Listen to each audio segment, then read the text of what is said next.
ละไปอยู่ใส่ละแฟนอายละคนทักเจ้าแปรกายยังคือทอดอยู่คือเก่าละได้แต่กอดความเหงาย้ำขาดเจ้าอยู่ไกลบอกใจไว้บ่าให้ทน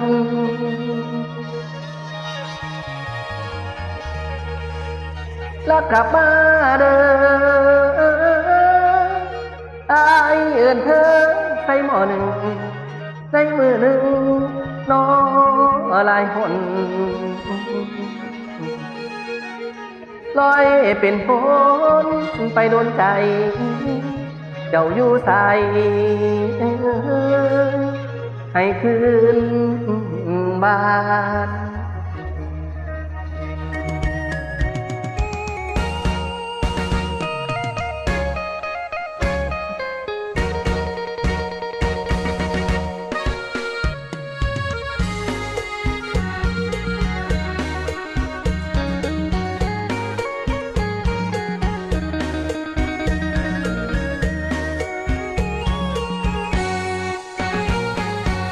วันเดือนเป็นพอสอ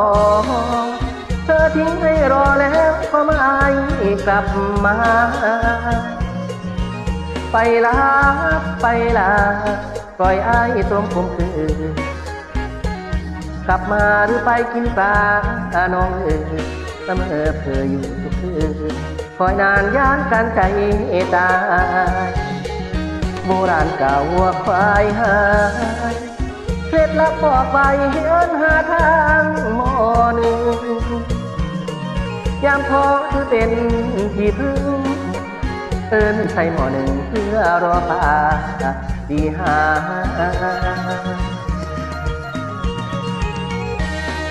สาวไกลบ้านไหลฝนโดนน้ำไปพ้องผ่าป่ายังบ่เห็นโคหน้ามาหาไอ้ผู้คอยไปมีจอยป่านปล่อยเยี่ยมลงคมเขาสังคมไปลงใส่ได้อยู่ใส่น้อเจ้าไอ้คนเหงาได้นอนมือไกลหน้าคนบุเคยสบตาใครยังหาเจ้าอยู่ผู้ใส่แก้มสะเทือนเขาใส่ใจรักแน่ห่วงใยอยู่ที่ไหนนอคนรักเราสืบถามดูข่าวเราใกล้ไกลเขาไล่มีแวว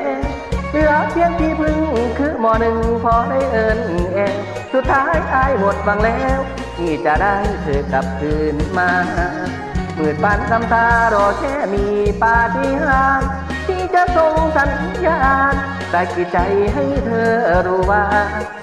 มีชายคนหนึ่งยังเพ้อฝันรอวันสบตาอยากให้เธอหวนคืนกลับมาหาหน้าแฟน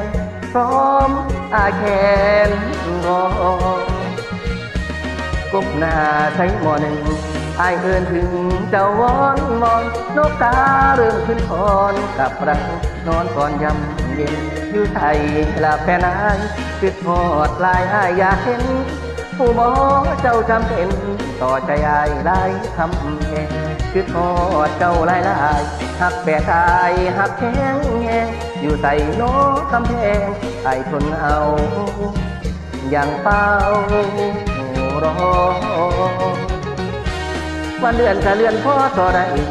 วันเดือนกะเลือนพ่อต่อใด